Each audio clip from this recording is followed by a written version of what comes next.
दोस्तों, एक लड़की जो दिल्ली के मुखर्जी नगर में आईएएस की तैयारी कर रही होती है, वह कुछ दिनों के लिए गांव में जाने के लिए सोचती है। तो वह लड़की नई दिल्ली रेलवे स्टेशन पर ट्रेन में जाकर अपने सीट पर बैठ जाती है और उसके थोड़ी देर के बाद वहां पर एक लड़का आता है और उसी सीट पर बैठ जाता है। दोस्तों, लेकिन वो लड़की बहुत ज़्यादा खूबसूरत थी, तो वह लड़के को मना कर देती है। लेकिन वो लड़का मानता नहीं है और बातों बातों में उन दोनों में बहस हो जाती है। वहाँ पर आसपास में जितने भी लोग बैठे हुए थे तो वो उस लड़के को बुरा भला बोलने लगते हैं। लेकिन वो लड़का बहुत ज़्यादा जिद्दी था। वह कहता है कि बैठूंगा तो इसी सीट पर। तो दोस्तों, कुछ देर के बाद वो लड़की हार मान जाती है और अंततः वो लड़का उस सीट पर बैठ ही जाता है। लेकिन दोस्तों, जैसे जैसे रात बढ़ती जाती है उन दोनों को परेशानी बढ़ती जाती है। दोनों को एक ही सीट पर रात गुजारनी पड़ जाती है। लेकिन दोस्तों, रात गुजारने के बाद जैसे सुबह होता है तो उन दोनों में बहुत कुछ चेंजिंग हो गया था। तो दोस्तों, आखिर उस रात में उस लड़की के साथ क्या हुआ था, आइए जानते हैं पूरी कहानी शुरू से। दोस्तों, ये कहानी बहुत इंटरेस्टिंग और रोमांचक कहानी है। अगर आप चैनल पर नए हैं तो चैनल को सब्सक्राइब कर लीजिए और वीडियो को लाइक कर दीजिए। तो चलिए शुरू करते हैं। दोस्तों, ये कहानी शुरू होता है नई दिल्ली से। एक लड़की होती है, उसका नाम अंजू होता है। उसका उम्र लगभग 24 साल का था। वो दिल्ली के मुखर्जी नगर में रहकर अपनी पढ़ाई किया करती थी। वह कुछ दिनों के लिए अपने घर को आ रही थी। दरअसल उसका घर बिहार में था। वह नई दिल्ली स्टेशन से वैशाली एक्सप्रेस में बैठती है। उसका सीट थर्ड एसी में 15 नंबर सीट था। वह आराम से जाती है और अपने सीट पर जाकर बैठ जाती है और ट्रेन कुछ देर के बाद चलने लगती है तो वो अपने बैग में से एक किताब को निकालती है और उसको पढ़ने लगती है। थोड़ी देर के बाद वहाँ पर एक लड़का आता है जिसकी उम्र लगभग 28-30 साल के बीच में थी। उसका नाम सूरज होता है। वह आने के बाद उस लड़की को देखता है और अपने बैग को उतार कर उस सीट पर रखता है और उसी सीट पर बैठने की कोशिश करता है। जैसे वो बैठने की कोशिश करता है तो अंजू कहती है कि इस पर क्यों बैठ रहे हो, ये मेरी सीट है। तो उसको मना करने लगती है। तो सूरज कहता है कि क्यों, मैंने भी टिकट लिया है, मुझे भी जाने का अधिकार है। तो अंजू कहती है नहीं, इस पर कैसे जा सकते हो, इस पर मैं नहीं जाने दूंगी, इस पर मैं नहीं बैठने दूंगी। तो सूरज कहता है कि मैं जाऊंगा तो इसी पे जाऊंगा। तो दोनों के बीच में बहसबाजी शुरू हो जाती है। तभी आसपास में जितने भी लोग थे वो बोलने लगते हैं। कहते हैं कि लड़की को देखकर परेशान कर रहे हो, तुमको शर्म नहीं आती। कहते हैं कि तुम्हारे घर में माँ बहन नहीं है क्या, और ज़्यादा बदतमीजी करोगे तो पुलिस वाले आएंगे और फिर तुमको बताएंगे।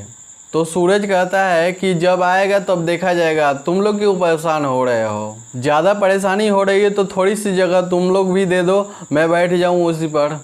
तो वो लोग कहते हैं कि हम लोग नहीं बैठने देंगे। तो सूरज कहते हैं जहाँ हो वहीं पर बैठे रहो और मुझको परेशान मत करो, और मैं जाऊँगा, कैसे भी करके जाऊँगा। तो अब दोस्तों वो लोग चुपचाप बैठ जाते हैं। अब दोस्तों वहाँ पे जितने भी लोग थे वो लोग चुप हो जाते हैं। वो कहते हैं कि कौन किससे लगे इतना। तो वह जैसे जिद करके बैठ जाता है वहाँ पर, तो अंजू उसको निहारने लगती है। आखिरकार ये चोर तो नहीं है, और उसको देखती है और धीरे से उसका फ़ोटो खींच लेती है अपने मोबाइल फ़ोन में। उसके बाद वो सीट पर लेट जाती है और जैसे लेटती है तो अपने पैर से उस सूरज को धक्का मारती है। तो सूरज कहता है कि इतना भी गिरा नहीं हूँ, मैं भी एक इंसान हूँ, इस तरीके से तुम पैर से धक्का मार रही हो तो ये अच्छी बात नहीं है। तो अंजू कहती है कि उतर जाओ ना, कौन कह रहा है इस पर बैठने को, मेरी सीट है, मुझे आराम की ज़रूरत है, मैं ऐसे ही जाऊँगी। तो सूरज कहता है कि तुम्हारी सीट है तो तुम मुझे लात मारोगी।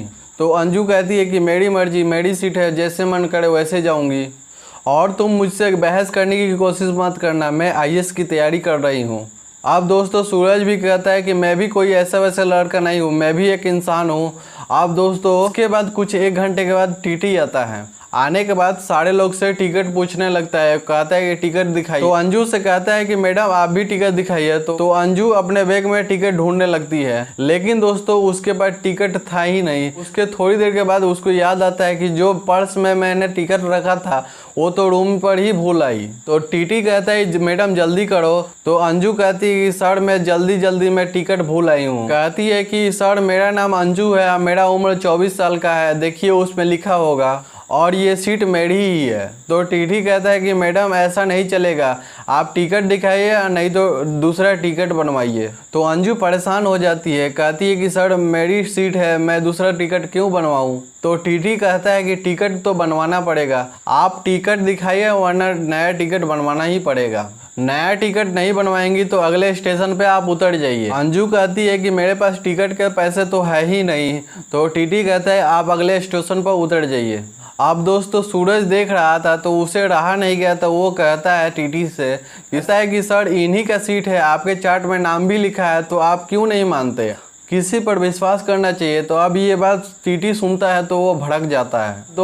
तो टीटी कहता है ज़्यादा ज्ञान मत दो और ज़्यादा बहस करने की कोशिश मत करो। कहता है कि तुम्हारी टिकट कहाँ पे है, तुम दिखाओ टिकट। बोलता है कि मेरा सीट कंफर्म नहीं है, मेरा वेटिंग सीट टिकट है।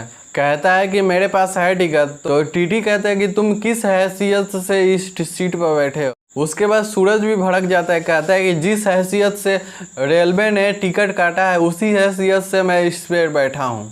जिस हैसियत से उसके पास सीट नहीं था, मुझको वेटिंग टिकट दिया, उसी हैसियत से जा रहे हैं, मैंने पैसे दिए हैं। कहता है कि मेरी मर्जी, जहाँ पर मन करे वहाँ पर बैठ के जाऊँगा। उसके बाद टीटी कहता है कि ज़्यादा बहस मुझसे मत करो, टिकट दिखाओ।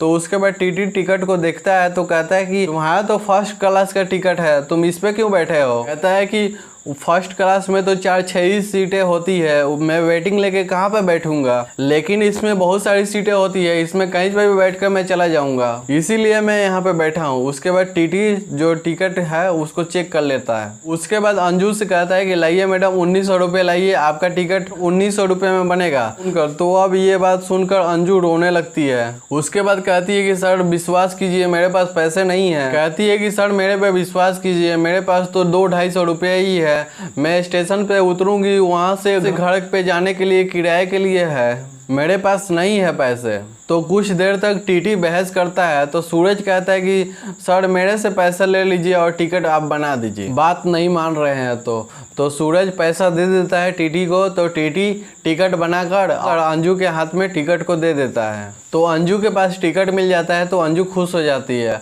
और आसपास में जितने भी लोग थे वो देखकर कहते हैं कि ये देखो कितना अच्छा लड़का है, उसके पास टिकट नहीं था तो अपना 1900 रुपये देकर उसके लिए टिकट ले लिया है। अब अंजू पैर से ठोकर मार रही होती है तो अपना पैर को सिमट लेती है और कहती है कि सर आप सही से बैठ जाइए सीट पे। तो सूरज कहता है कि कोई बात नहीं, आपको जैसे मन करे वैसे बैठिए, मैं बहुत धक्का खाया हूँ, मैं बहुत लात जूते खाया हूँ, मैं ऐसे ही चला जाऊँगा। तो अंजू शर्मिंदा हो जाती है, कहती है कि सर आप सही से बैठ जाइए। अब दोस्तों कुछ देर के बाद chips Kurkure less cold drink बेचने वाला आता है।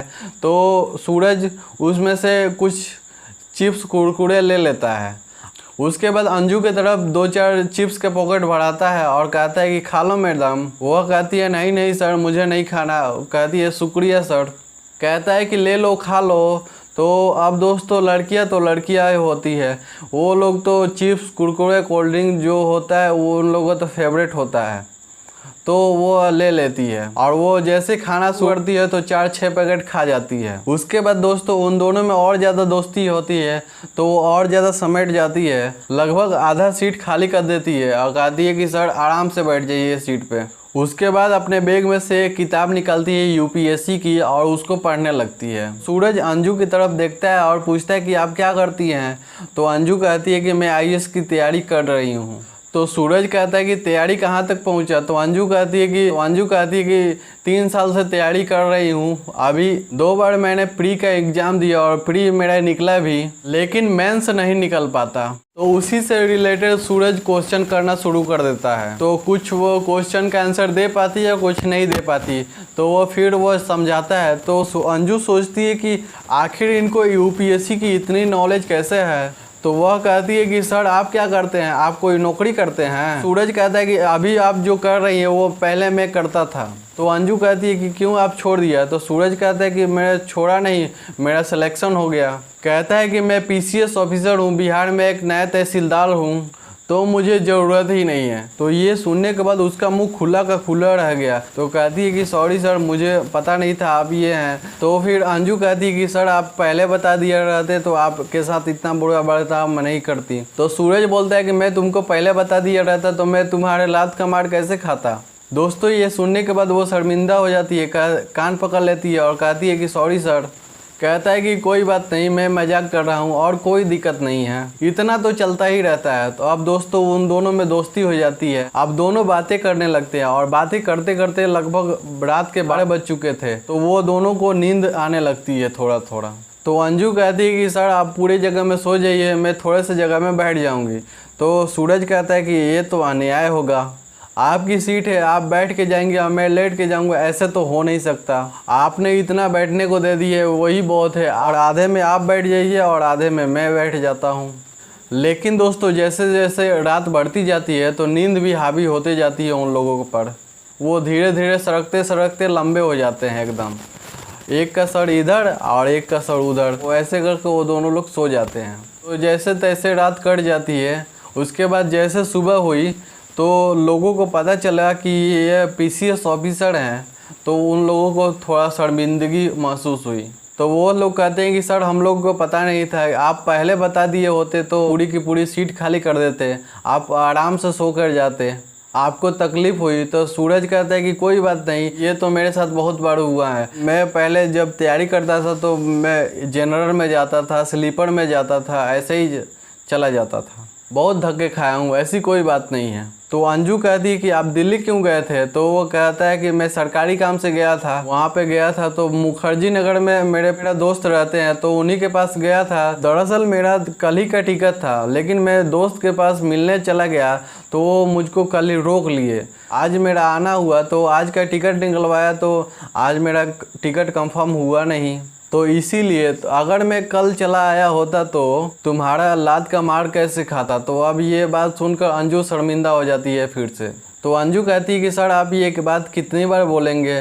तो सूरज कहता है कि ये बात तो मुझको ज़िंदगी भर याद रहेगी, ये भूलने वाली बात थोड़ी है। तो दोनों लोग हंसने लगते हैं। लेकिन दोस्तों वो दोनों समस्तीपुर के रहने वाले होते हैं, अंजू भी सूरज भी। लेकिन सूरज का जो ड्यूटी है वो अररिया डिस्ट्रिक्ट में होता है। नया तहसीलदार के रूप में दोनों ट्रेन से उतरते हैं और अपने नंबर शेयर करते हैं, एक दूसरे से बात करते हैं। अंजू कहती है कि सर आपकी ज़रूरत पड़ेगी तैयारी करने के लिए। तो सूरज कहता है कि कोई बात नहीं, जो भी आपको हेल्प पड़ेगी मैं दिया करूँगा। लेकिन दोस्तों उन दोनों में धीरे धीरे बात बढ़ती है। 2021 में उन दोनों का मुलाकात हुई थी और 2023 आते आते वो दोनों एक दूसरे के बिना रह नहीं पाते। वो उन दोनों में प्यार हो जाता है और कुछ दिनों के बाद सूरज और अंजू की शादी हो जाती है। शादी हो जाने के बाद उन लोग बहुत खुश हैं और अंजू अभी तक तैयारी कर ही रही है और सूरज सर अपनी ड्यूटी कर रहे हैं। दोस्तों कैसी लगी आप लोगों को ये कहानी कमेंट में ज़रूर बताएं, और वीडियो अच्छी लगे तो वीडियो को लाइक कर दीजिए और चैनल को सब्सक्राइब कर लीजिए। चलिए जय हिंद।